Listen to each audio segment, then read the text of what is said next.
I wanted privacy after I gave birth, but my mom refused to hear it. La la la la, I am not listening. La la la la la la la la la. Listen up, mom. Also traumatic births. If you want to skip this one, go to the next one. Well, I, 35 female, and my husband, 35 male, and I are expecting our first baby in a couple of weeks. We've explained to both sides of our families that we just want to enjoy our first moments as parents, so no one will be visiting us on the day our baby is born. By the way, this comes from Visual Armadillo 537. If you want to submit your own stories, go to the r/OK Storytime subreddit. So the first few hours are crucial for bonding with skin-to-skin contact, and we want to soak up all the special moment between the three of us while recovering from the birthing experience. Some backstory. I have a very complicated relationship with both of my parents. However, my mother can be very self-absorbed, and throughout my life, she has used her childhood trauma to create trauma within her own children. She was physically harmful and often blamed it on our behavior. For example, she once bit me so hard that I was covered in bruises and then told me not to tell anyone because I had bitten her first. She said she was only teaching me a lesson that if I told someone, I would be quote unquote the naughty one, not her. I was in pre-K. So she is always willing to help her children, whether financially or by taking care of things we briefly mentioned we want to do ourselves. However, even when we refuse and ask her not to help or send money, she disregards our wishes. Later, she throws her quote unquote kindness in our faces, saying things like, after all I've done for you, I'm your only mother when you need something. I did this for you without you even asking, and now you treat me like this. I'm never helping you again. She boasts about how much she has done for us and often shares our personal news as if it were her own. If we get upset, she claims that we are selfish and we need to get over it. She constantly makes everything about her feelings while disregarding ours. In the past, she has used things we confided in her, whether medical or emotional, against us both publicly and privately. She has even told me that she tried to unalive herself because of me and my actions. When I set boundaries and try to explain my perspective, twists my words and tells others a false narrative to make herself the victim. When I told her that we don't want visitors at the hospital, she made it about herself, and she said she hopes our children do the same to us one day. She claimed that after everything she has done and sacrificed, I am stripping her of the right to be there for my child's birth. She called me selfish, spoiled, saying I am robbing her of the chance to meet her first grandchild. This left me shocked. She isn't a first-time grandmother. I have nieces and nephews, and I refuse to be gaslit into forgetting that. This happened almost 2 months ago, and I spent hours crying over it, and my husband fully supports the decision that we've made together. Now that the birth is only a couple of weeks away, this has been on my mind more and more. Processing the guilt, even though I know this is the right decision for me, I still feel guilty. My entire life, she has brainwashed me into validating her feelings while disregarding my own. As Charlotte would say, I'm a former people pleaser, but for some reason, it still hurts. I feel like I'm being horrible, even though I know logically I am not. My mother sees a therapist, but I believe that she manipulates what she shares. Their conversations seem to stay surface level so she can present herself in a good light. I, however, speak to my psychologist on a deeper level, even when it makes me look bad. Now, I sometimes argue with my mother when she continuously triggers me or puts me down. For example, she once spoke to me in a horrible way in my own home while I was heavily pregnant. My husband was home, but wasn't in the room when she started using vulgar language. I calmly told her, if you want to use that language directed toward me in my own house while I'm pregnant, you can leave. But if you stop, can stay. She then stormed out and slammed the door and swore outside, yelling that I just told her to get the F out of my house and off my property. She caused a scene trying to get my husband on her side. We have cameras all over our house, so it was all recorded. My husband, who is my biggest supporter and my best friend, was shocked. He wasn't raised by a mother like mine, so sometimes her behavior leaves him flabbergasted. While she's still in my life, some people have asked why I still have a relationship with her. Coming from a specific ethnic background, family is an important part of our culture. To the outside world,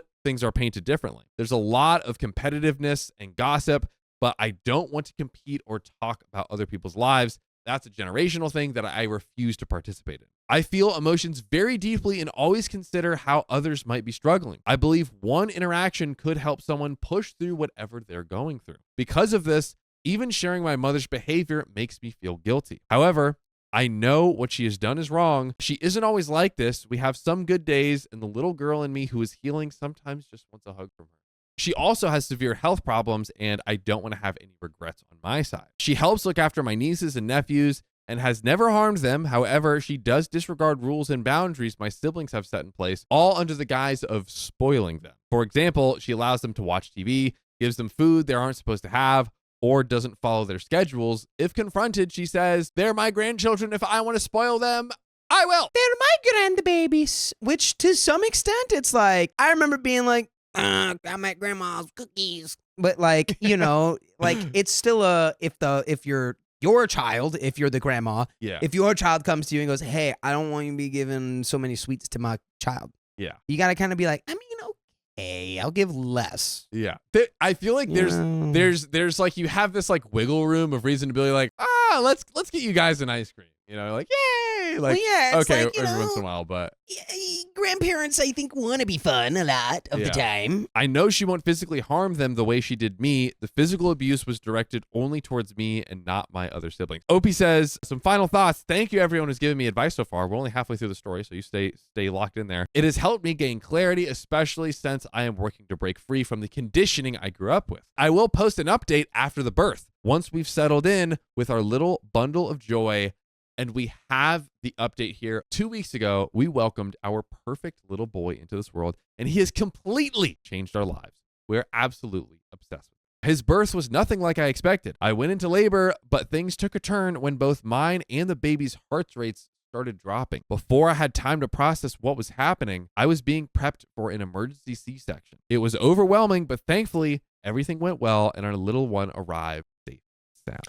Since things moved so quickly, I told my husband to update both our parents just so they knew what was happening. It was a lot to deal with in the moment, so we wanted them to be aware if things took a turn. My husband mentioned that we didn't want anyone showing up or overwhelming us with messages, and thankfully, they actually respected that. My mom only messaged my husband, which was surprising, but honestly appreciated. Because we hadn't expected to be in the hospital for 6 days, we only had one set of keys with us. My husband didn't want to leave my side, so he ended up giving them to my mom so she could feed our animals while we were gone. By the time we were finally discharged, we realized we didn't even have a way to get into our own house, so my family had to be there to let us in. When we got home, I was actually touched by what she had done. She had made sure our beds were comfortable, set up the baby's bassinet, and even put fresh towels in the bathroom. It was one of those rare moments where I thought, maybe things are changing. It felt like she really wanted to help without overstepping. But of course, it didn't take long for things to take a turn. She had also decided to cook a brunch meal for us, which would have been great, except she left the kitchen in absolute chaos. Instead of coming home and resting, we had to spend time cleaning up after her. It wasn't the end of the world, but it was frustrating.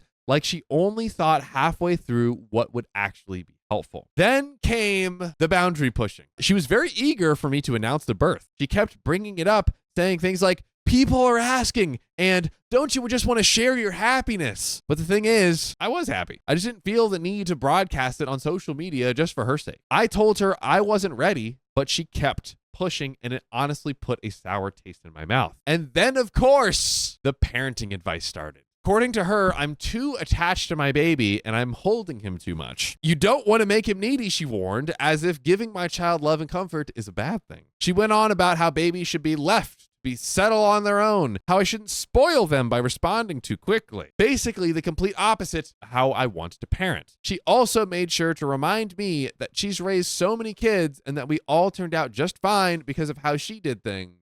I couldn't help myself. I told her that actually none of us turned out all that great, and we all have our issues. The difference is I'm actively trying to work through mine instead of pretending they don't exist. I will be parenting my child my way, just like she got to parent hers her way. And honestly, after everything, my mental state has been all over the place. The birth was terrifying. I feel like anyone who has been through an emergency C-section will understand it's such a mix of emotions. On one hand, I was excited to finally meet my baby boy. And on the other hand, I was praying I wasn't going to pass away before I even got the chance to. I've wanted to be a mother my entire life, so in that moment, everything felt overwhelming. I didn't even get to enjoy holding him when they passed him over the curtain. I was in and out of consciousness, barely able to process what was happening. I always imagined I'd have this emotional, beautiful moment where I saw him for the first time, but instead, I was just scared I'd never see him again. By the way, if you ever scared that you'll never see us again, I have fantastic news.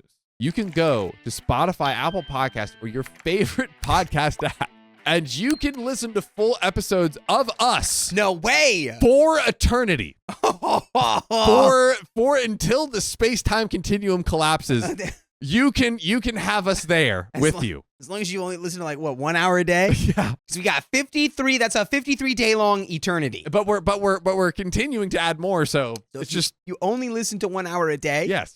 Then you'll never ever make any progress. If you listen like a reasonable human, you will quite literally never run out of content. So check out the podcast. It's true. Okay, It's story. true. Through it all, my husband has been absolutely amazing. He has supported me every single moment, picking up the baby when I can't, feeding him when I can't, helping me get him changed, wiping me, showering me. I truly don't think I would be okay if it weren't for his support. I just wanted to give you all an update and say thank you for all the advice you've given me. This whole experience has been nothing like I expected, but I am taking it all one day at a time. And just to close off, shout out to OP for having to navigate a insane childhood, a insane adulthood with her mother. Very scary and intense experience of the C-section. OP, you're a champion, and shout out to W husband. And this is what it looks like, I think, to really try and be healthy and grow and just be a better person. Well said, my guy.